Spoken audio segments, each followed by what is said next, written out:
working with my dad was tough because he's like an old school dude set in his ways, and he was tough to just even get certain things done with. Like I remember when I was doing sketches, I would have to ask him, hey, do you mind playing my dad real quick, playing this role in my thing? And my dad would give me flack. He'd be like, you know, they paid me to do this, right? I was like, get your dumb ass on camera, bro. What do you want me to do? Hire an actor to play my father in this skit?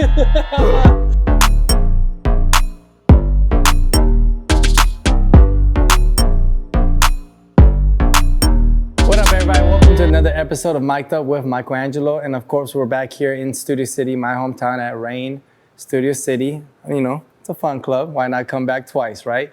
And of course, today, just how we do in every episode, we bring some of my amazing, most talented, some of the most gifted friends that I've had the pleasure to call them some of my best friends. And this next guest is not only so multi-talented, is not only a well-known actor, well-known comedian, has probably done voices for all of your favorite TV shows like Laser Wolf, Boondocks, and I could go on and on. But for now, I'm gonna let you guys meet him. His name is JD Witherspoon. My guy, what up? Thank you so much for joining us today. Bro. We'll get over here. We'll move over to these cameras. Yes, sir. So, man, JD. Ew. I think I've known you since I was like at least 13 years old, 14 years old. I think we met as soon as I touched down at Grant. Yeah. And you knew my oldest brother that passed away. I think you were a freshman when he was a senior. Probably, yeah. And I think that's how we originally connected, because you played on the basketball team with him. I feel like maybe I feel like your brother might have played with my cousin. I was talking about David Londano. Yeah. I think he played with my cousin Ronnie, because I came over to Grant a little bit later, around like 11th grade. Right. So yeah, but I do remember meeting him, seeing him. But I mean, life is chill, bro. I'm trying to live life, be funny, perform, and do all the things, and chase dreams, and also be married and happy. So that's where we're at. Yeah, that's right, and that's how you gotta do. So, going into a career standpoint of just kind of like asking a little bit more about you, you've done everything from voiceovers to acting to stand-up. What is in comedy? What has always been your like priority in entertainment? I guess priority in entertainment, I would say it's kind of funny. I started acting back in college. Or actually, I started acting when I was a kid, because my family was in it, and my parents put me in like random. Well, I did like modeling as a kid. Were you a Gerber baby? No. Almost everybody was a Gerber baby that started at a young age. I modeled for Joe Boxer. Okay. The clothing brand, and I remember I got kicked off of a shoot because I was a child who was afraid of touching a girl's hand due to cooties. So I literally was like, so I was pre-COVID. I was like, she's 6 feet. She got back up off of me. But I remember I made a fuss when I was on set, and I remember that they had to get rid of me for that day on the set because I was acting super unprofessional. And how old were you at the time? I had to be like 4 or 5. Yeah, you were supposed to expect a 4-year-old to. I guess they did, because there are some professional 4-year-olds. I just shot a commercial with some little kids, a Chrysler commercial, and they were professional as heck. And it actually made me say, wow. I was like, y'all are talented. I couldn't have done this. And they had their moments where they kind of lost track of time, and they were kind of like turning into rambunctious kids. Yeah. But a majority of the time, whenever we said action, they were like, got they were right. in there to tell, hey, placement. They were ready. I was like, I could never have done that. Okay. But I do remember doing that. I remember I did a commercial with my mom when I was a kid where I played her son. Obviously, it was like a 2-for-1 type of deal for a medicine commercial. And when I ended up doing that, I think that's how I got into SAG at such an early stage. Because when I then go like maybe however many years, 10 or 12, end up acting sometime around like 2008 and 9 in college, I already had all the credits to submit for SAG. I just had to pay like whatever the fee was. Yeah. But yeah. You're already SAG eligible though. Yeah, basically. And then I don't know, I didn't want to be an actor. You know me, and some people may or may not know me. My family's in it. My dad was an entertainer, and I very much was an art kid. I used to, all my upbringing was, I learned art. That was my entire identity, because my mom taught it to me at a young age. Your mom, I believe you were talking about your mom has an art studio in there. Yeah, she did at the time. And she taught me what I knew. And I wanted to be like a kid who did art and cartooning and all this stuff and animation. And then eventually I think I got into college, and I was like, oh, I don't know how this works, like in the sense of a career. Yeah. I was just like, I'm just going. How do I make money? You know, like, yeah, you know, like how NBA players, all they do is play basketball their entire life. And then when they stop playing, they're like, what are we supposed to be doing now? Like, you know, because that's all they know. So they have to pick up new hobbies. But yeah, I think I then started acting because friends of mine told me I was funny and I was wasting time making them laugh in class. They were like, why don't you try acting? And I was like, I was like, I know a guy. I know a guy in my family. He does it all the time. I know a guy. Say certain guy. He's known for making people laugh. And I was just kind of like, I don't really want to do that family business thing.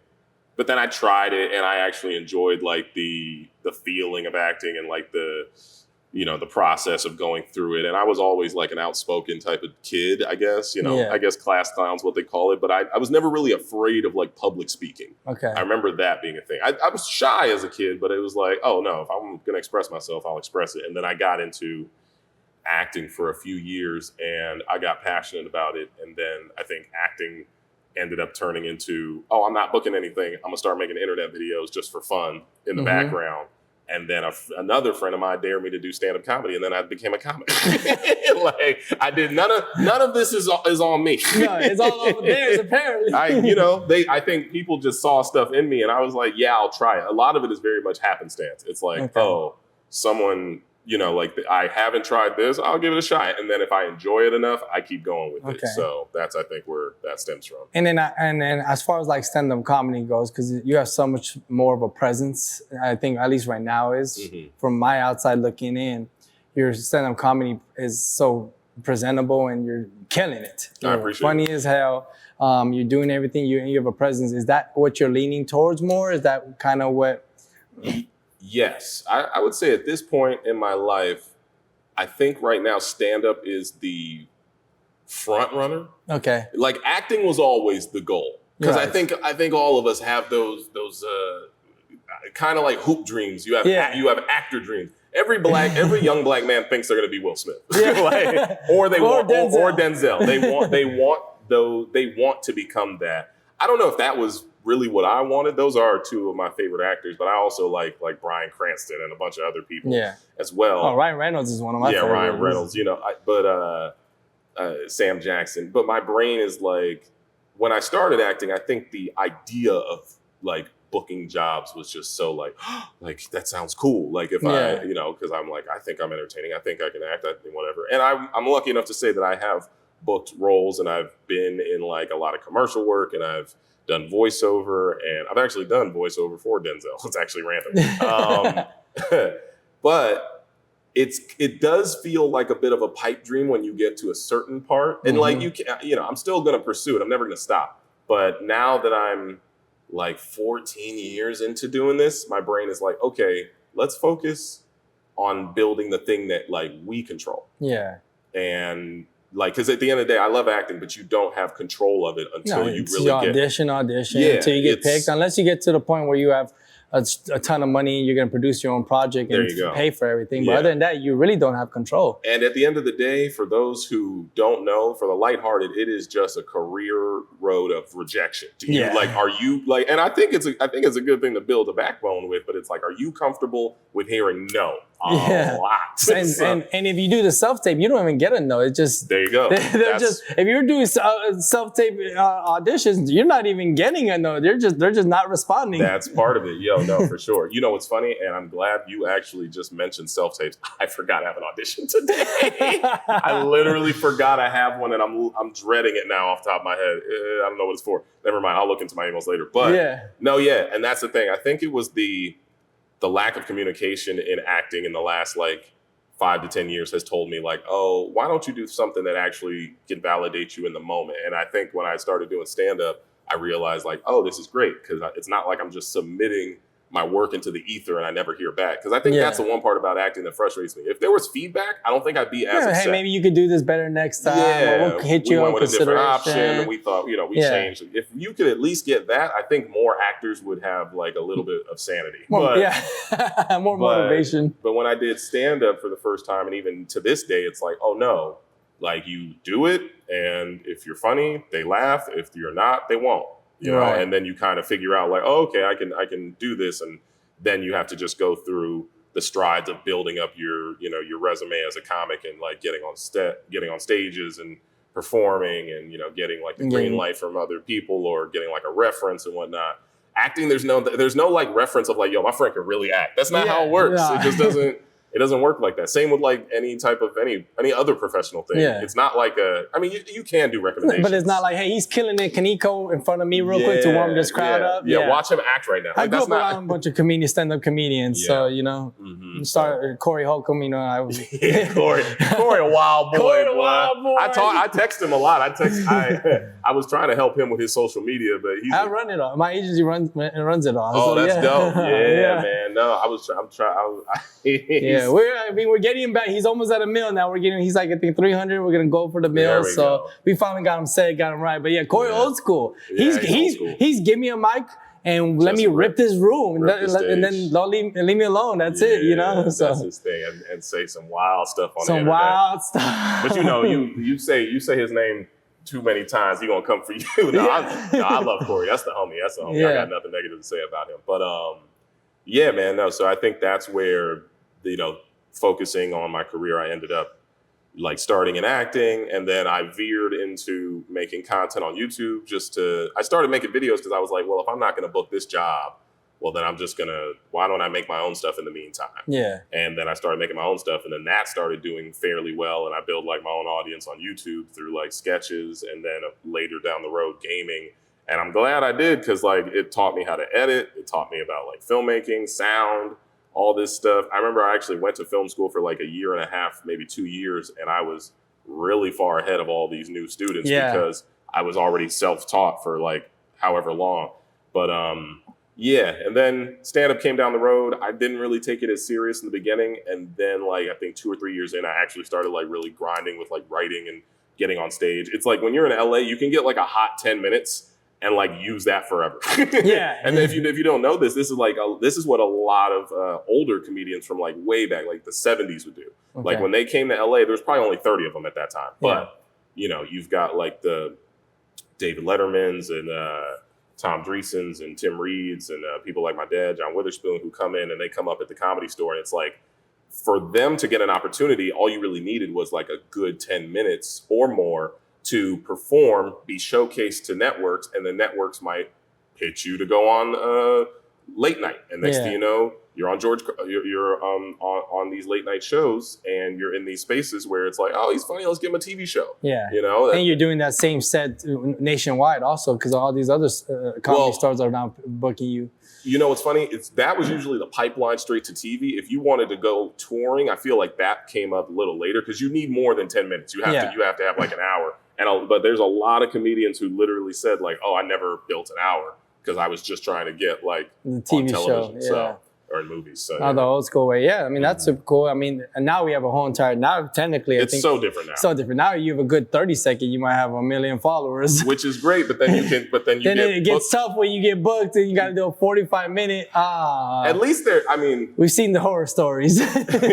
Well, my thing is like, it's such an interesting dynamic, because now we have like the social media demographic of stand-up, where I hate it because there's people who think like you're an internet, there are though. I call them internet funny people. Yeah, I just learned there's internet music people, and I was like, oh, thank God, because I was considering of doing like more stuff for my own music, like those videos, right. And then I noticed it's like now it's no longer SoundCloud rappers, now there's Instagram artists, Instagram rappers. So there's TikTok Instagram comedians, TikTok. I was like, oh, don't need that. Yeah, it's like it's not bad, but it's like a stigma that you have to grow with. But at the end of the day, it doesn't matter, because if you post anything online, they think you're internet first. Yeah. They don't know that you have a whole backlog of like a career in life that you had before that. Yeah, it's such a young generation on there. If they found you through that, that's just how they're going to remember you. Yeah. Which is interesting. But, I mean, but then there's some people who kind of like jump into stand-up comedy and some of these other things as hobbies, and then they're not really prepared. I don't recommend that at all. I'm like, no, build a skill set. Learn how to actually do it. Go take the lessons, or I don't know, scene study class, theater classes. If you're a stand-up, do open mics. Don't skip that process. Cats be skipping it. And I'm like, you're bombing for hundreds now, or thousands. Skipping that process just because you have the following is very unprofessional. But you know what? It's not their fault. I can't blame them. You know whose fault it is? It's someone who wants money, who's in their ear, who probably is their agent or manager, who sits back and looks at like a room like this and thinks about their following and says, hey, bro, I think we could sell this out. We could make like 20,000 this weekend. Yeah. And then next thing you know, they're like, I mean, I don't know if I'm ready to. You'll be all right. Yeah, you'll be cool. Literally. They just want that one check. Don't even care what kind of effect it makes for the longevity. They do not care. It's sad. Yeah, I agree. So, I mean, you've been in it for so long. Can I ask you, what do you think as far as the middle between the traditional way of entertainment and what we have as an option now? You know, because I mean, back in the day, even like you just said, like, you did a 10-minute set, then you get into a network or your community. But now there's like, I mean, back in the day, entertainment-wise, probably when your dad was auditioning and when you first started as a kid and your parents were into it, it was just really one road for everything. Yeah. But now there's 100. I mean, you alone have your own 5 different roads. Yeah. So I think it's good to have these avenues so that you don't have to deal with people who are kind of like gatekeeping or overseeing entertainment anymore. Okay. I mean, it's weird. It's a double-edged sword. Yeah. Because it's like you don't have people doing it, so then you have a lot of crap coming through. Yeah. And then you do have some people seeing it who it's like, oh, they're actually picking and choosing people they think are worthy. But you never know, because then those people sometimes are jealous because they never made it on camera. Yeah. And they're making bad decisions on out of spite and resentment. I've worked on projects where I've worked with producers where it's literally like them, like just they're just cynical that they couldn't be on camera talent because they didn't have talent.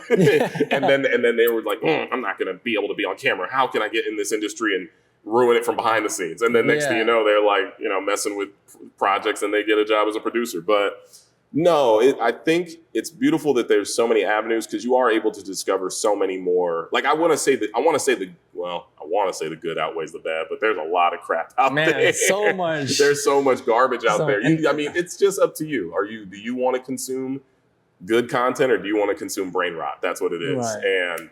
But I do think that it's great for people who actually genuinely respect the craft of different genres of entertainment. Like, if you're a musician, you can actually just put your music out and maybe build a following overnight, or not even overnight. Maybe you have the background of 10 years of doing it and then you put out one of your songs and it blows up. Yeah. And a comic, same way. Like, my friend Matt Rife, like, Matt, Matt. Matt's the homie, and it's very much like he was a funny comedian for a while. Yeah. And then he put out, he was like against social media. He didn't like music. He hated it. Yeah. And everybody was telling him about doing batch, everybody. I got DMs and I told him I want my 10%. Matt, where are you? But no, he puts out his clips and now he's like one of the biggest names in comedy, which I'm like, that's great. I think you deserve it as someone who has been grinding as long as you have. And like maybe the fame came a little early, but at least now you're, now you can at least like structure the rest of your career instead of questioning if you should keep going. Yeah. But at the same time, there's always going to be like bad apples that fall through the cracks that are garbage and you can't really do anything about it. And they don't have the background or the knowledge of all the work that they should have done prior to this moment. But I mean, I don't know. I think you just, at that point, don't worry about someone else's career. You can't really do anything about it. Just keep focusing on you and your lane and do your thing. But I do like that there are avenues nowadays to be seen. I'll be honest. I don't think I would probably have some of the work that I had if I wasn't able to put stuff out there. Like I remember I booked a voiceover job because one of my videos of me doing impressions went viral on World Star Hip Hop back in the day. And, I remember that. and the producer was actually a friend of my family's, but he didn't know I did voice. Well, I had told him I did. He didn't know you had the voice. I had told him I did voiceover, but he had never like seen it. And I think that's a lot of it. A lot of it is like, now we're in a place where put your stuff out so you can be seen because you never know who's watching. Right. And I remember when that video was picked up, well, first off, stolen by World Star. They stole my whole video and uploaded it. I had to get on their ass about that, actually. I was like, hey, bro, give me credit. Did you get any credit? I did. Did they give you any money for it? No, they finally embedded the link. Because I'm like, bro, y'all got 800,000 views. I got like 30K over here. Let me get, like, what are you doing? You eating off of me. That's crazy. And then they were like, who are you? I'm like, I'm the guy in the video. What do you mean? But shout out to my boy, Carl Jones, who was a producer and writer on the first 3 seasons of Boondocks, Black Dynamite, Laser Wolf, and a bunch of other projects. he had seen it, and then he sent me a message like, yo, I didn't know you do all these voices. And I was like, bro, I told you I do all these voices. We were having Sunday dinner. No, but at that time, obviously, it's like, it's like hearsay, like, oh, I'm not there with you. And also you're just like a friend of a friend. So he called me in and I did some voices for Black Dynamite and also, I believe, season 3 of the Boondocks. It's a Black President Huey Freeman episode. It's the episode where they were talking about Obama. Yeah. But I just know that from that we built a relationship, and he's booked me for other projects. But if I never posted that video, he probably would have never knew, and I never would have had that happen. So it's nice. It's beautiful that we have all these avenues. I will say that, and we're in a place where it's just like now the floodgates are open, and there's a lot of hot garbage coming through. Can't really do anything about the hot garbage. But, do you think social media is kind of taking away a sense of professionalism out of entertainment? Yeah. Well, you know what? That's a debate me and my brother Jesse, and then my brothers. We have that debate all the time about it because Jesse, he's traditional. He's not wavering. I've talked to him enough. He's an actor, and that's where he's at. He's the forefront. He's next Will Smith, whatever. Well, he's booking, so he's if he wasn't booking, he might change his tune. Well, he believes in the traditional acting. Like he still has his acting coach. Like that's where his focus is. Yeah.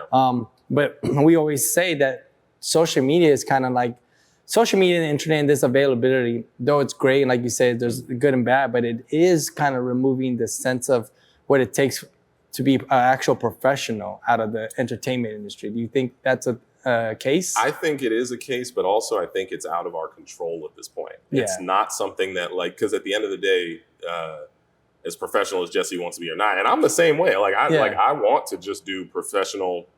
If I had back-to-back bookings that could get me to places where I'm like, oh no, I can just focus on being like a professional actor, I would do that. And I think in time I will with all the stuff that I've already been doing. But I think it's like at the end of the day, it is very much like a what's that? Like a thing that looks very tantalizing. You're like, oh, that's social media though, because you could.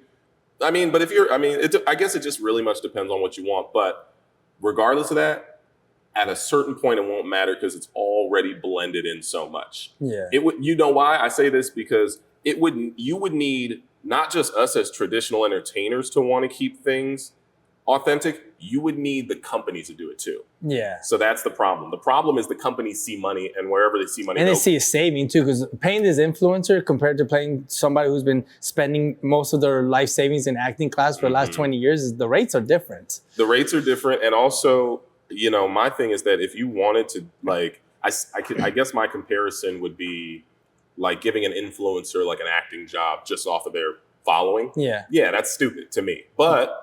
That's me because I've gone and done scene study and acting class and theater and done all these things for like a decade. And then they maybe have had like 2 classes and they've got a bunch of videos of them in skits where you think they can kind of talk out loud and recite words.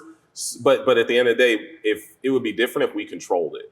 It has nothing to do with us because if the company sees that you can put asses in seats, that's all they care about. Yeah. Like Disney doesn't care about that. Like, I mean, they do care about it to a certain level with the quality. They're always going to pick like quality subjects, but not every project will be quality. Yeah. And not every opportunity will be based off of your skills. I think I'm at a point now where I'm realizing like, oh, bro, F getting good at this stuff. You're already good. Yeah. You need to get popular. That's what it is. The game now is you need to become popular so that you can get more opportunities. Which I witnessed that watching your Instagram because I always watch your stuff too. And I was like, and I saw you post one video of your stand-up, and I was like, oh, good, he's doing the videos. Mm-hmm. And then a week went by, and then you started pumping out the videos. I'm like, good, because we know you're good at stand-up. It's just the drag of having to put out 1 million videos. It's like you already wrote the entire skit, you wrote the entire show, you did the show, you did everything, and now you gotta put out another 20 videos for next week. It's killer. I would say the best example of what you're saying is when people who have never done stand-up before are given tours to go on the road, and the reason they're given the tour is because they have the following. Yeah. And then they go up there and they just kind of talk for an hour. Yeah. And it's not like, but at the end of the day, if they do want to do stand-up comedy and like fail upward, they can become decent comedians. Yeah. Because they're going to be, every night they get the opportunity to perform in front of a crowd, which might be their own audience. But my thing is, are you willing to then, when you feel comfortable enough, go to a random comedy show? Yeah. Pull up in front of people who have no idea who you are and see if you're actually funny, because you're performing for your crowd. Your audience is always going to love you. Yeah. Now, unless you do something terrible. But they're always going to like to see you perform because they're excited to see someone that they're like, oh, I have this parasocial relationship through the internet with them. I'm behind the scenes in this moment, seeing their process. Like, oh yeah, they're not great yet, but they will become good. I literally just performed on a show like that recently, and no disrespect to my friends, but they were all YouTubers. Yeah. They're not really stand-ups. They just started doing it. And they only started doing it because a stand-up comic who I know set it up for them, because he looked at it as an opportunity because he doesn't sell super well. So he's like, well, I could go on tour with a bunch of my friends who are super popular, and then we sell out rooms. You'd be posting a 5 to 20 million, 10 million people. Yeah. And the people who would need to nip it in the bud if they were trying to keep it professional and authentic to the craft would have to be the venues. So like a comedy club would need to say, hey, no, we're not putting you on stage if you've never done a certain amount of time. Or still make you audition. Yeah, I don't know if there's a way to audition for stand-up. You usually send a tape of you doing it. Yeah, you send a tape in, or like I know like DJing, but I know some of the New York ones I know I've heard where you come in real quick. Yeah, showcase 5 minutes, and then they set up for the next month. That's what I'm saying. Like that's the traditional route. Yeah. But if you can come to them and show them, hey, I can sell this room out 5 times over, they don't care. They don't care. That's the problem. Yeah. And there's nothing like that yet for acting in Hollywood. You know what it is? The equivalent of that is like if someone really popular got on like a Netflix series, Netflix would assume, oh, that huge following they have is going to follow over and watch. But I know for a fact that only works if the person is actually committed to the project and wants to market it properly. Yeah. Because there's a lot of people who will get those opportunities. They try and it keeps failing. Yeah, they'll get those opportunities and then they'll just be like, they'll do like one tweet. Yeah. And it's like, I don't know. They don't put it out there. And if they don't have it written in the contract to be obligated to do it, then next thing you know, Netflix takes an L on recouping their interests and all that stuff. But yeah, it's messy, man. It's messy, but it's one of those things where everyone can continue to be traditional and authentic and go through those channels. But at the end of the day, the social media zeitgeist, the internet, AI, it's all right behind you. It's gonna consume you eventually. Yeah. It won't maybe consume you, and you can continue to do your thing. Right. But it's gonna catch up. There's nothing stopping it. Yeah. If there's no restrictions being put in place, it's just like anyone, anywhere. And it's something you can't really restrict neither. So it's kind of tough. But if you're an artist and you're true to your art form, then you can do what you want to do on your time. Kind of like how Kendrick, I'm sure you heard his follow up on Euphoria when he said, Drake, you like fame, bro. I don't care about fame. I'm just here to rap bars, spit them, and then leave for a while and then come back when I want to do it again. I don't need to be in the limelight all the time. Yeah. Yeah, because that's the thing. The social relevance of it all, which is like a drug and just crappy, but it's just part of what it is now. Yeah. Okay. Well, what about the gaming wise? Because man, I love video games. Your YouTube channel is Run JD, right? Yeah, Run JD Run. Run JD Run. I knew there was another run on there. Well, what got you into the game? What's one of your most favorite games, and how is that world of entertainment? Well, I would say that I've always loved video games. I've loved them back when we first met. I don't know how often I talked about them, but video games have always been a thing I grew up with. And me and my friends growing up, we just loved Sega, Nintendo, Dreamcast, PlayStation, Xbox. Yeah, I was a huge Sega Dreamcast was way ahead of its time. Sega Dreamcast to me is the best. I think it's the best that never was. It was too ahead of its time. They came out too early. It was so good. Sonic Adventures 2. Sonic Adventure, Jet Set Radio. Yep. Crazy Taxi. Crazy Taxi is the best game, hands down. Power Stone, Evolution.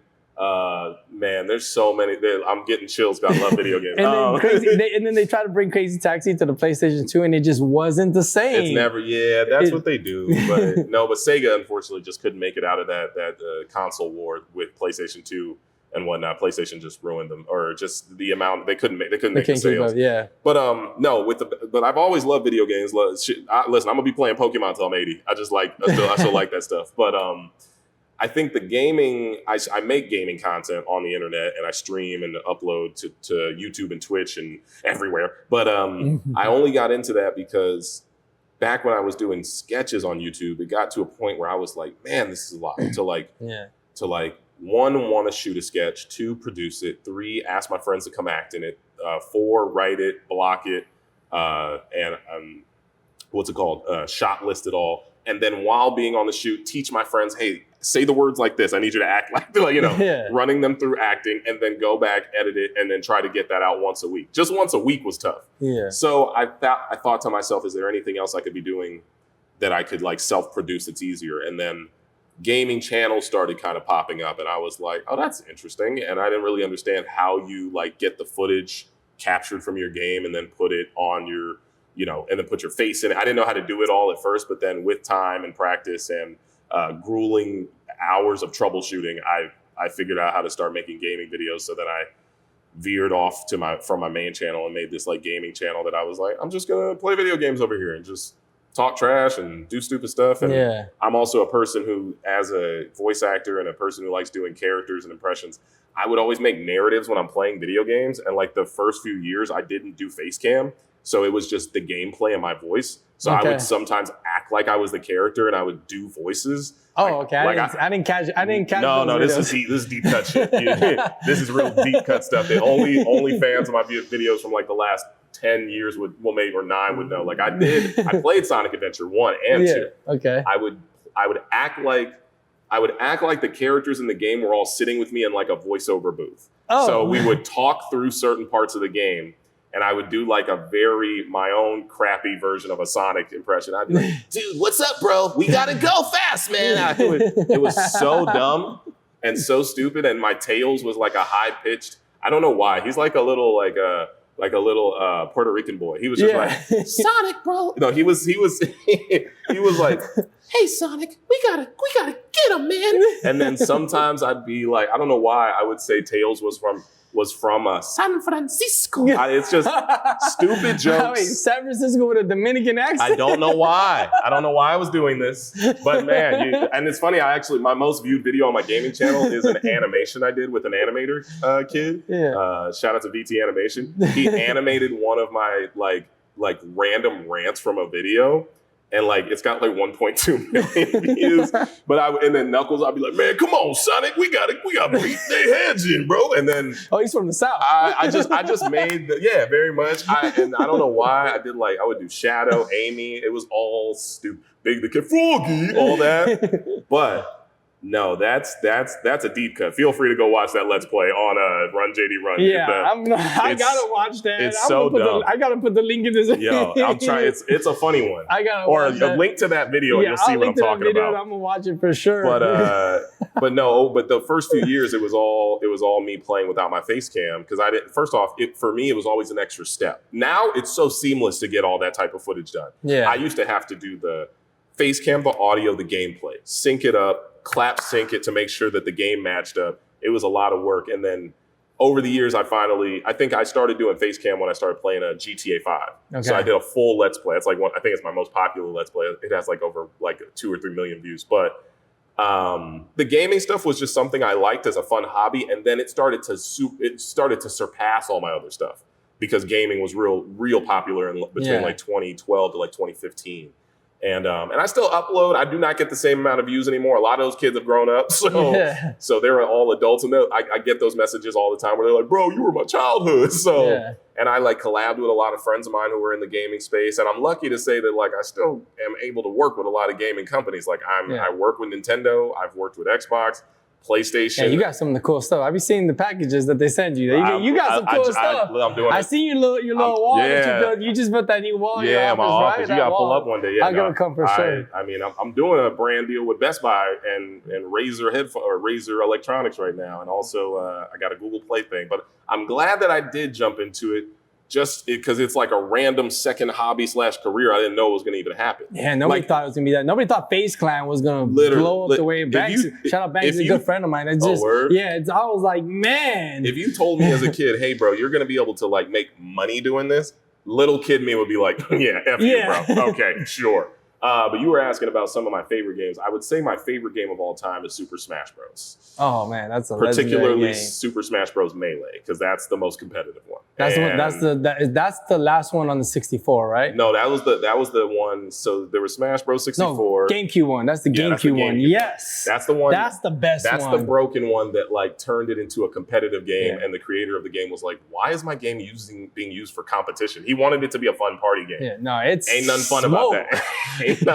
I'll Falcon punch that hell out of anybody. That's my guy. And for me, it made it better since my last name's Falcon. Yeah, I'm Falcon punching that. I literally have. So, dude, I love that game. But that Halo. If I'm thinking about games that are actually just nostalgic to me, you know what it is. You get older, you start collecting like nostalgia items. Yes, so I went and got a copy of Parappa the Rapper. I needed that. Jet Set Radio and Future. So a lot of people in social media don't know Parappa the Rapper. Bro, 1996, first rhythm game ever. First rhythm game ever. But that's literally like the blueprint to all the little Uzis. Oh, listen, little Parappa. Little Parappa, that was 6'9". Bro, little Parappa, dog. Yo, I love, like, do your research, kids. It's such, that game, even though it's just goofy and fun, it just makes me feel warm inside. But, no, like that game, Def Jam Fight for New York, Def Jam Vendetta, all those games. Those are some of my favorites ever. And Power Stone, all those games. Yeah, those are the ones that I really like. And I'm lucky enough to be able to sit down, play video games, hang out with friends, and just. Like, I will say, if I was not doing it and actually, like, turned it into somewhat of a career, I don't think I would do it. Yeah. Like, I'd be like, oh, these are fun hobby things, but I don't have time. Anytime my friends are talking about games, I'm like, bro, if I wasn't, like, literally... If I'm not recording and putting all yeah, because every time I play a game, I'm thinking about recording it. No, I mean, it's not waste. It's your personal life and all this stuff. Yeah. You can have fun with it, but... No, I probably have a lot more stand-up jokes. Yeah. I probably have a lot more jokes written down. But yeah. Yeah, I mean, I think it's definitely a unique world. I think it's, I don't know, you're probably, since have you seen that, like T Grizzly has a whole GTA world. Bruh. He's dropping albums in GTA, not even the real world anymore. GTRP is crazy. I haven't even gotten into it. I didn't know it was like that. Yeah, Grand Theft Auto Roleplay, which I haven't got into it because my only concern is I can't put aside too much time for it. And y'all expect me to be there like it's my real life. Yeah, they want you to dive into it. That's how NBA 2K, that's how the 2K world is now too. Because them teenagers got time. Now, some of them are grown. T Grizzly obviously has time to make between his career. But I was like, bro, I'm not clocking out of my 9 to 5 in real life to clock in at the Clucking Bell in GTA and be like, hey, bro, let me serve you up some of these things. But maybe I would. But I have heard before, like, people will kick you out of like servers if you don't actually follow the rules. And if you don't actually embody the world. And I don't mind. RPG is crazy. The RPG online world it's a real thing now. That's, to me, I was like, ooh. That's how the internet is, man. It's like that Ready Player One. We all want to clock in to that's you can be something that you're not. That's what I think our phones are, Ready Player One, because whenever we're just like living like this, like we haven't used our phones in what feels like 30 to 40 minutes. But I know in the back of both of our heads we're thinking, man, what's happening on Instagram right now? Yeah, I'm like, what's going on? What's going on? We still got things we gotta do. What's going on? TikTok. Oh man, I'm missing. Oh, where's the trends at? What's on Twitter right now? No, that's just how we think now, which is kind of scary. Yeah. Well, I want to get deeper into a more personal level if you're okay with it. But I do know. So we know your father is a legend. Rest in peace, John Witherspoon. Right. So you're a second or junior? I'm his eldest son. You mean like a junior or something? Yeah. You know what? I guess, don't you guys have almost the exact same name, So JD right? stands for John David. It's a mixture of my name, and I believe it's also a mixture of my godfather David Letterman's name. Okay. And I could be wrong, though. I actually spoke with him recently. I'm trying to interview him for a little podcast. Oh. I need to ask him. He's having fun. Yeah, I need y'all know he's having fun. Retirement life is good for him. No, he's killing. I need to ask him, like, because there's actually, I mean, that's what I was told growing up, and also there's an episode of like Letterman where my dad's on it and my dad's pointing to like pictures of me and he's like, Dave's godfather, oh look at that. It's just a goofy clip. But Yeah, no, yeah, that's my dad, and John. I guess technically I'd be a junior, but I don't like that label. They didn't put it on your name though. No, they never put it in my name, and I'm like, no, it's because my name is technically John David, like together. Oh, that's your first name. Yeah. So and then your dad's David was the middle name. No, my dad. So my dad didn't have a middle name. I wasn't supposed to have one either. Okay. So it's supposed to just be not even a hyphen. I guess just John David. Just John David. But it's funny because what's the name has a name too, Denzel's son. Yeah. And I was like, oh, I can't go by that anymore because he's too popular now. So, right. Well, I mean, you've been JD for so long. Yeah. I mean, that's what I remember hearing that as a kid, and I just started telling people like, yeah, JD, that's me. Yeah. Mm-hmm. So your dad, I mean, how was? He was so legendary. He's a well-known actor, and we've talked about this before. He's known for just being himself, realistically. Yeah, no, for sure. All his characters were just kind of an embodiment of his soul. But how was that like growing up? How was that really? Like that was your father, and how was there a sense of pressure? Was he great? Was it?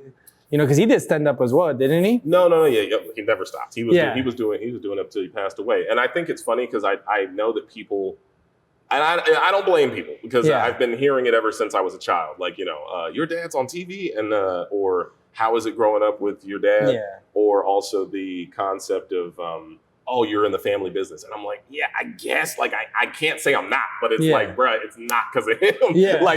Because I always think that people. First off, people think that they probably know more about you than you know about yourself because they see you on the internet. But I would say, did I learn about what funny is probably passively living with him? Absolutely. Yes. I'm not going to say I didn't. But did I get any real personal life lessons from him? No. I did, but they were very much like me. They were father lessons. They were lessons of learning as just a child who sees their parent going through life. But my dad never sat me down and was like, "Hey, JD, let me teach you about stand-up." Right. How to get an audition and how to do this. Yeah, no. My mom and my dad did help me learn about the auditioning process a little bit more. My mom, but no, my dad, it was one of those things where people were like, "Oh, did your dad come give you advice on stand up?" And I was like, "No." I was like, I asked my dad once for advice, and I was like, "Hey, Dad, you got any notes or anything?" Because I performed with him, and he was like, "Well, JD, they were laughing, right?" And I'm like, "Yeah," and he was like, "Okay, more of that." Just be funny. This is so simple. I was like, what? But no, he grew up in a family of 11 brothers and sisters, and I think he was around the middle of the children. So I don't think he had the tools to know what traditional parenting looked like. To him, traditional parenting was, I'm out there working hard, making money to pay for my family so that they can have a life that I wasn't afforded. Yeah. And he did an amazing job of that. And he would remind us all the time because he would complain, not in a bad way, but just father complain. Just how a father is like, oh, all this money, what y'all doing around this house? But he was great, and he was obviously, to me, I always say he's the funniest person I knew personally. Yeah. So people are like, who's your favorite comic? And I'm like, I gotta say it's my dad, just because I knew him. Yeah. I love Chappelle. He's my second. Or, down the road and whatnot. But I was like, I don't know Chappelle like that. Yeah. I mean, I met him a few times. We hung out at after parties and stuff. But it's Chappelle is my favorite the same way anyone would say that because they watch Chappelle's show or they watch his stand-up. But I was like, nah, bro. I was like, my dad, bro, he was one of them. He was one of them ones. And and he knew that, and fans know that. Fans are there, there's a deep level of connection that fans of his have with him that I have now kind of come to understand, just because a lot of them might have not had fathers in their lives. So for them, that was their traditional version of what a TV. Yeah, because he was a TV father, and to even touch on that, I remember when it happened because I knew your dad too when I was and with your brothers, and I actually knew you and one of your brothers separately, and then realized, wait a minute. Yeah. You probably knew my brother Alex. Yeah. Mm-hmm. And all that stuff, and then so same thing for me. My father just recently passed away, so it was the same thing. But yeah, your father, these TV dads and the ones that have this presence. I mean, your father definitely had that presence to where he was what you would resonate as a father if you really don't have that father around. Yeah, no, for sure. But the funny thing is, people think that he brought that shit home. He didn't bring that shit home. That's a character on TV. Yeah. He's not coming home not to say that he wasn't a good dad. He was a great dad, but I don't think he in the sense of emotional maturity and having like the wherewithal to say like I love you and all this. He didn't say that like there's a cap. I feel like a friend of mine and I talked about this. He was like, if you were born between like 75 and 95, your dad wasn't saying I love you like that. At all.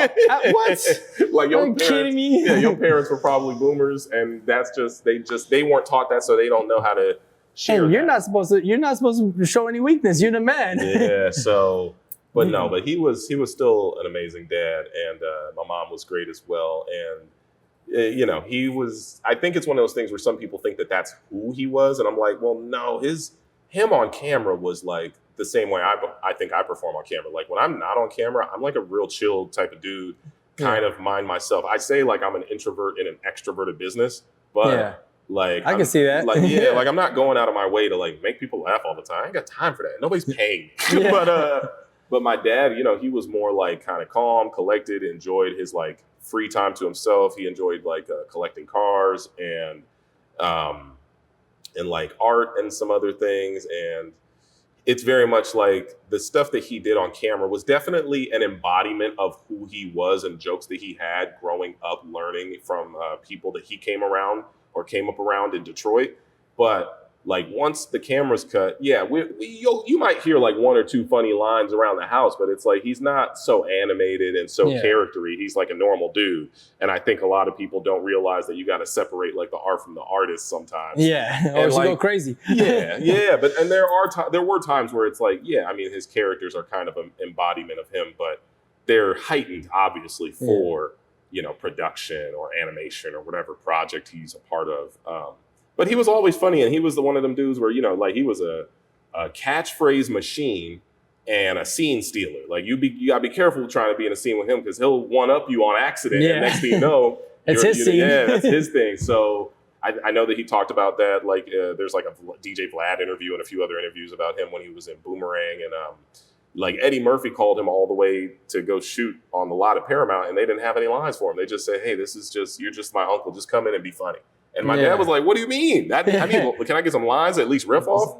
But sometimes they do that though. That's how it is. And I just think you got the juice, you got the juice. And he had it. I feel like it's very much a thing where, you know, I'm happy and proud of everything that he was capable of doing. But also, you know, I always find this funny because the internet and people, they don't know how to separate things. It's like, hey, you know, we are not our parents. So I apologize if I'm not as funny as my dad. Like first off, I'm not trying to fill shoes. No. I think that's always a weird thing. Yeah, that's what I was trying to see. Like there is a sense of, so there's like a sense of pressure where, but it's not even from internally, it's from external. Well, you know what? I wouldn't even say it's pressure because it's like, I never felt pressure as like a young man to ever do anything that my dad was doing. And even now I don't feel pressure because I don't think I really remind people of my dad unless I pay homage to him and like mess around and do his voice or tell stories about him or something like that. Yeah. But, you know, I guess you could like, even like the legacy argument is to me debatable. I'm like, to me, someone's legacy is what they accomplish, what their offspring is. Like, sure,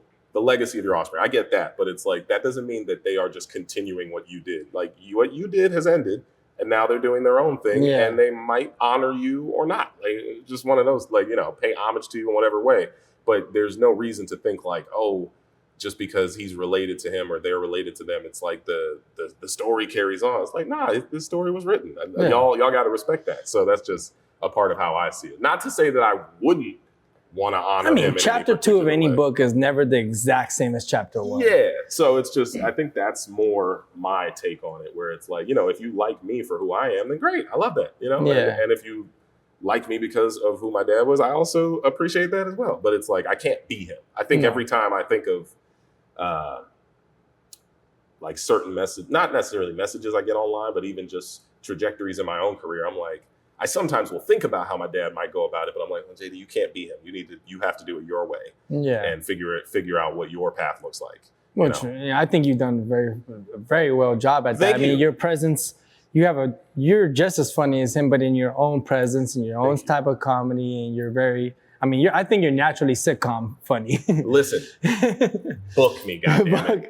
I swear to God, I've auditioned for... your reaction videos. Those are always fun. Your reaction videos are always great. Your introduction videos, and I think, you might just have to get your own night show, honestly. You might have to get your own talk show. I would love a talk show. Late night. If not, I'll build it out myself and we'll figure it out. But I appreciate that. Yeah, I think for me, it's just like I've always been myself, and I think the funnier thing is like growing up and not even growing up in life, and people assuming because someone you know is already doing something like that you have a foot in the door, which I understand because like there are some families that do that. Like, you know, Will Smith kind of like he wanted to give Jaden a career. Yeah. That was a thing when he was younger, and there's other entertainers who help their kids, and I will say I definitely have. I think like in the sense of like, you know, people do the Nepo baby conversation.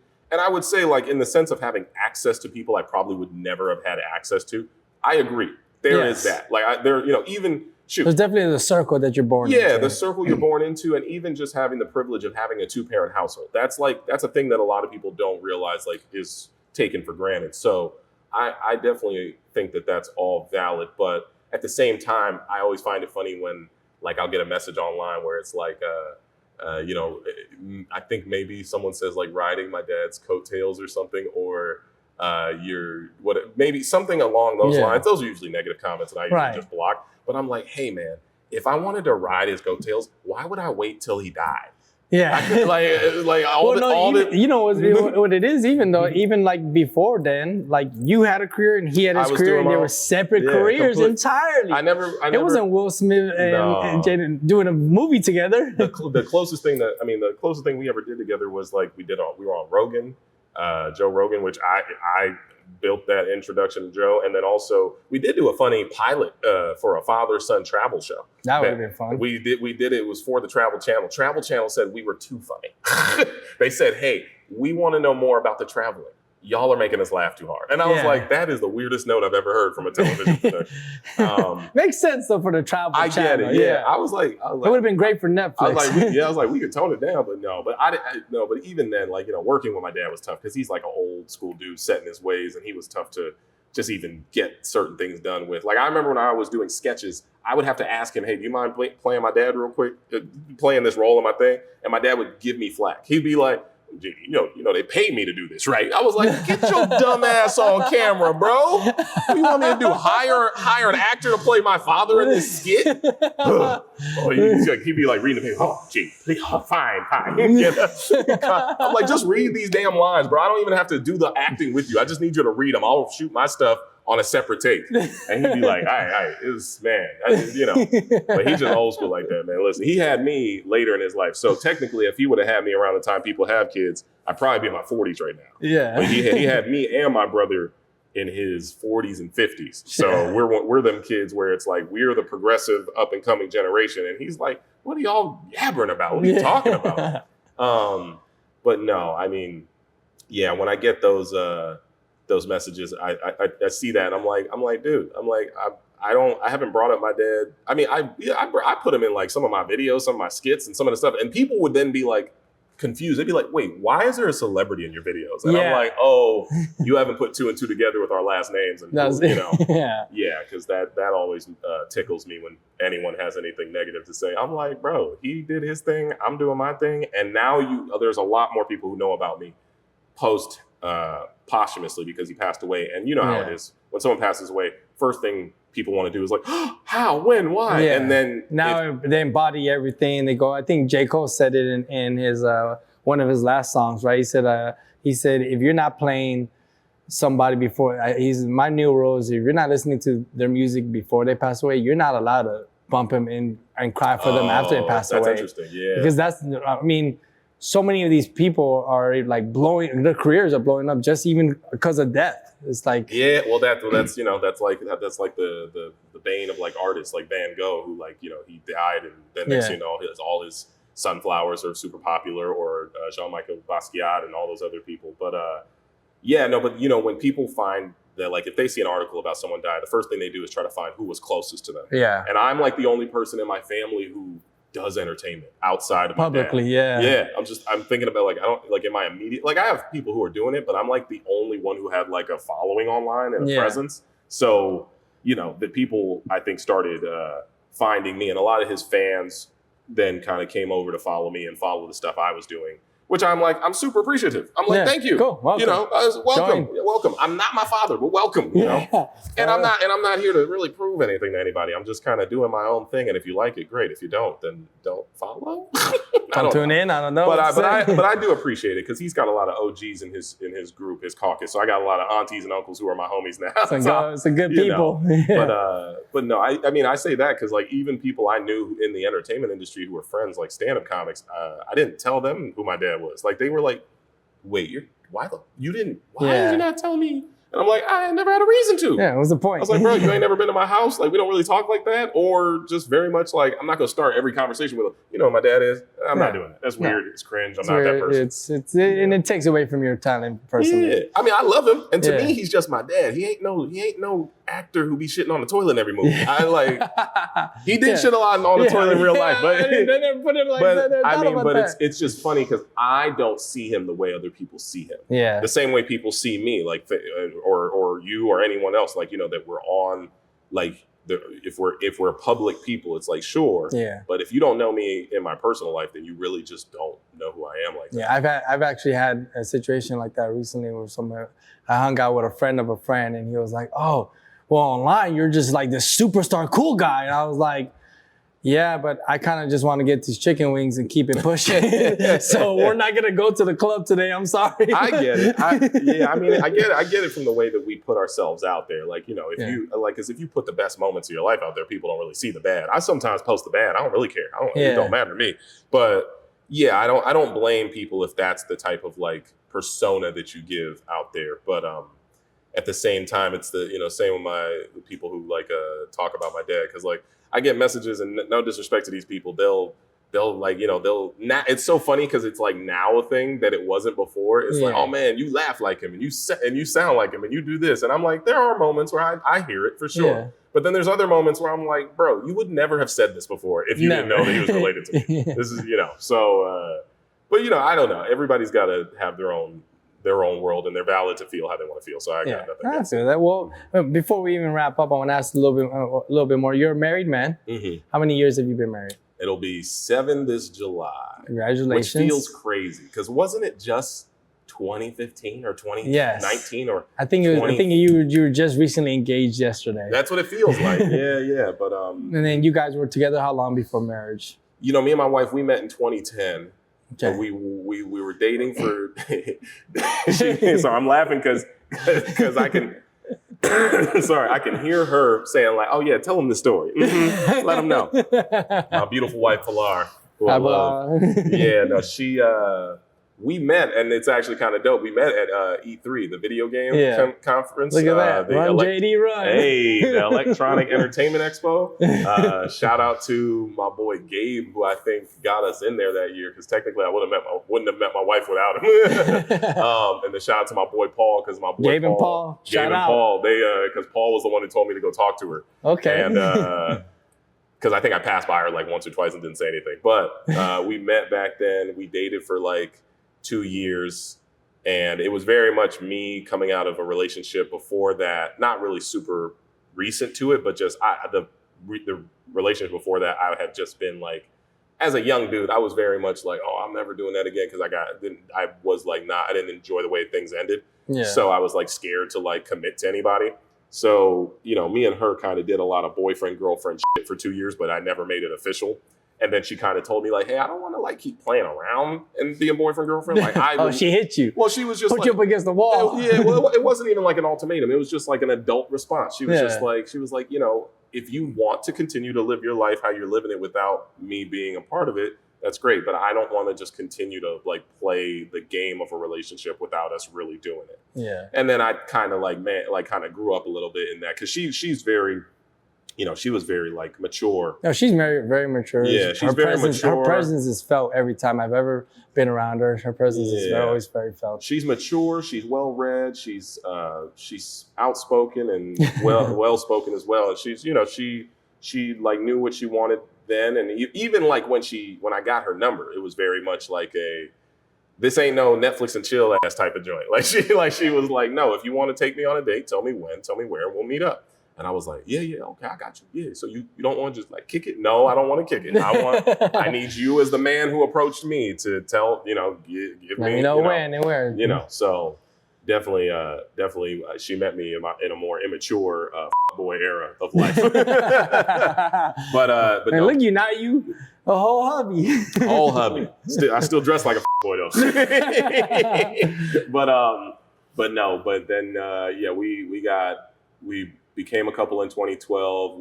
I proposed to her in 2016, 4 years later, and then we got married in 2017. And it's been almost a decade, which is crazy. And I love her. She's my best friend, and we have fun all the time. Yeah, and you guys do so much content together and everything. I think when she met me, I guess I never really asked her for permission to be. Well, I did ask her for permission to be in like videos where we sat down and filmed it. Yeah. But I used to vlog all the time, and she would just be there, and I'd be like, "Yo, me and my girl, we out, we doing this and the third." I think a part of me now realizes, well, JD, you should ask people if they want to be on camera. But and I did a majority of the time. She always seemed to be cool with it. And she is till this day, and she's a very fun person on and off camera. And I told her, I'm like, you need to make your own stuff. We do a podcast, so we do a podcast called Talking Teaspoons, which is really funny, and we try to be as consistent as we can with it. But I would say that like everything that we do and have done up until this point it's always just been fun and just like. She was the first girl that I ever sat back and realized like, oh, I just like hanging out with her. That was different. I was like, oh, that's weird. I don't want to just like just the company. Yeah, I was like, I don't want to just like, I'm not trying to like holler at her or kiss on her or something. I'm like asking her, hey, like, you want to go to IKEA and just like peruse like that, and talk about where we see ourselves in 5 years. So I think when I noticed that, I really took it and thought about it like, oh, that's kind of important, JD, because you might not meet anybody like this ever again. And I think about that from like friends who I knew growing up who had people in their lives like that, but were maybe a little too afraid or didn't. No one teaches you commitment. Maybe just not the right time too. Right time, but also Big Sean said right girl, wrong time. Right girl, wrong time. Or I think it's also a lack of men understanding the fact that like not every man, but there's a lot of men who don't get any type of communication with any of their elders. Like they see what a relationship looks like from like afar, but they don't know how to approach it for themselves. And the next thing you know, you might have missed out on the one from like 5 years ago because you were like you were too afraid because you were like, I still want to be in these streets, and now 5 years later you in the streets and like, oh man, I miss her and she's married with 3 kids. So I don't know. That's a real thing that happens. That's a real thing. And I think I'm glad I sat back and said, I was like, this is fun, but I was like, I really enjoy spending time with her. Yeah. So I just I doubled down and we got married and it was beautiful, and now we're 7 years in and we have fun and talk shit. And she like blew up my phone yesterday when I was on a commercial shoot. Like, have you heard what Kendrick said about Drake? Because that's the thing. She's hitting you like literally, bruh. She was hitting me up like, she was, I know you at work right now, but you gotta see. She's like, you gotta go sit down and listen to that real quick. But we have fun and I love her, and it's definitely not perfect. Like life is one of those things where you have to learn how to, build the relationship, have compromise. We both go to therapy, so we learned how to like have better communication with each other.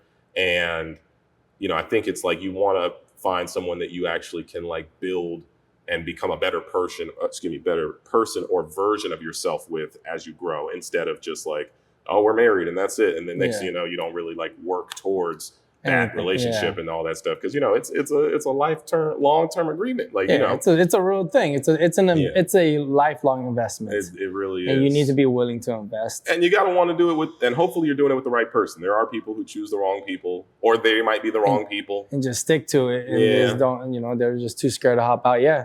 So we got baby JD on the way or what? I'm not a woman with a uterus, so this is the wrong question to ask. No, I mean we don't have kids, but also I do look at that specific scenario with my wife. That's her body, and I tell her, I'm like, if you're willing to put your body through 9 months of that torture, let me know. Maybe we'll do that. But we also look at children a little bit differently. Like, if we have kids, great, it'd be beautiful. Yeah. If we don't, we're not going to feel bad. But also, I think we consider the way the world is and the zeitgeist of how it is nowadays. Because it's easy to say, are you going to have kids? I think it's harder to say, hey, how do you think your kids will do when you're not here? I don't think things are going to be much better. I think low key we're bringing a lot of kids into what could be like the Last of Us / apocalyptic era. I'm not trying to be negative, but then I always say, I was just telling my brother, I was like, it's kind of you at that point, don't you kind of have to trust yourself as a parent, right? Yeah. That you kind of instill them, and they're like, I mean, if they can you fight zombies? I'm just kidding. No, less of that, more of, do you have the capacity to be a parent? Yeah. Do you want to be a parent? And like, do you want to be a parent for reasons that aren't personal and selfish to yourself? Because it should be a selfless act. Like, people, there's all these relationship videos on the internet nowadays about like, women who don't want to have kids, or men who don't want to have kids or do want to have kids. And I very much look at it like, taking care and nurturing a human being is a beautiful act, but it shouldn't be something that you're doing because you didn't get it when you were younger. That's not the right reason to have a kid. Like, my mom and dad didn't love me, so I'm going to pour all my love into this thing. Nah, it doesn't work like that. Yeah, well, because at that point, you're not doing it. I mean, I don't know if there is I don't know if there's a perfect reason for doing it, for having children. I think it's like, if you have a bond with your partner and you want to have children, beautiful. But if it's just like, oh, I'm having kids because that's what I was taught, and the clock is ticking. Like, it's like, clocks are going to tick. Like, you can continue to live your life and not bring a kid into, your world just for you to then pass down generational trauma and that poor teachings to them. Or maybe you give them a beautiful life. I'm not saying you can't, but it's also like, there shouldn't, I think, be any self-serving reasons to have a child. You should want to literally just have the capacity to nurture life, understand it, let that person be that person, and not control it or make like a little mini-me of yourself. And then hopefully build a beautiful bond and relationship. And if you don't build a beautiful bond and relationship, respecting the boundaries of that child, because because there's always the parents who are like, I did everything for you. And it's like, obviously, you took care of me, you loved me, you treated me really well, and you made sure I was alive. That's great. But at the same time, you instilled fear in me. You were my first bully. Like, that's just real. It's just real, and people don't talk about it. Like, that's very true. It's actually. you told me I wouldn't be able to accomplish certain things. You very much, held things over my head, or told me I should not take risks and chances because you were afraid, because you didn't. You were projecting to me, and you were telling me what was and what wasn't realistic. I think the best way to put it is, everyone should have kids if they go and do therapy first. Yay, therapy!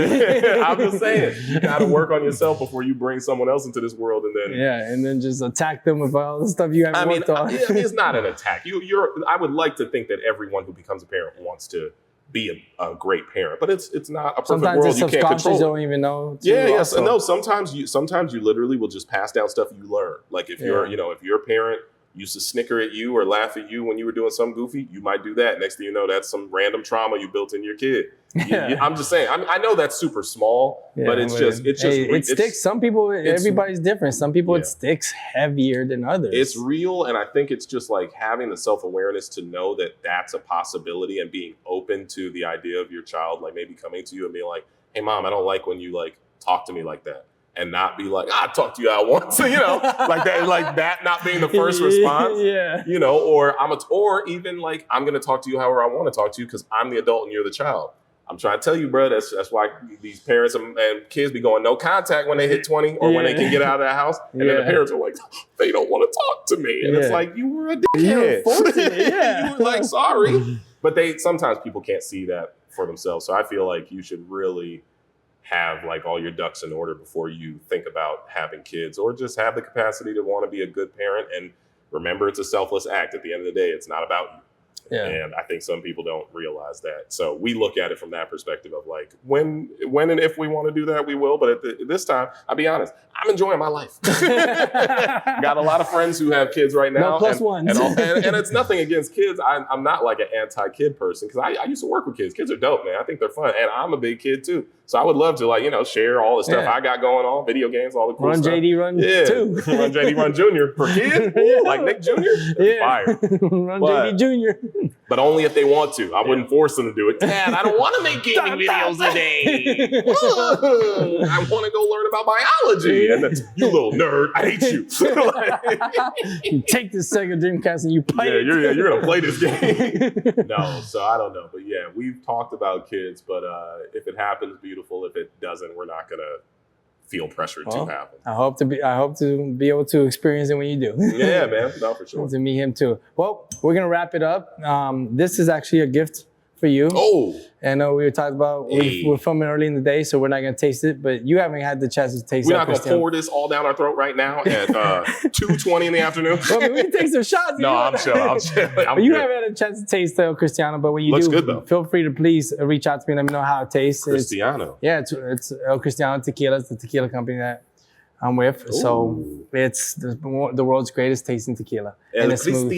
Tequila. Yeah, and if you make it to my birthday party this year, you'll be able to taste it again. Oh, word. It's going to be a gala again, so dope. We'd love to get you there. Love that. If you want to plug in anything you want to plug in, please do. I don't know. Follow me on all socials at JD Witherspoon or Run JD Run. If y'all like video games, I do that as well. But I appreciate you interviewing me. This is very cool. Thank you for coming on. Whenever it comes up, let me know because I will absolutely clip some of these out and post them online. Yeah, we're sending them. Simi's gonna be clipping them for you, because we have some good clips in here too. Oh, listen, I'm a clip factory. And then we're on site filming, but we have a gift bag for you too that I'll deliver to you because you're local. I'm in Studio City. You're in Burbank all the time, so I'll bring over from Quick and the Question some clothing and some stuff, and then I'll make sure I actually got to refill the gift bag now because I'm gonna get some stuff for your wife too. Let me know.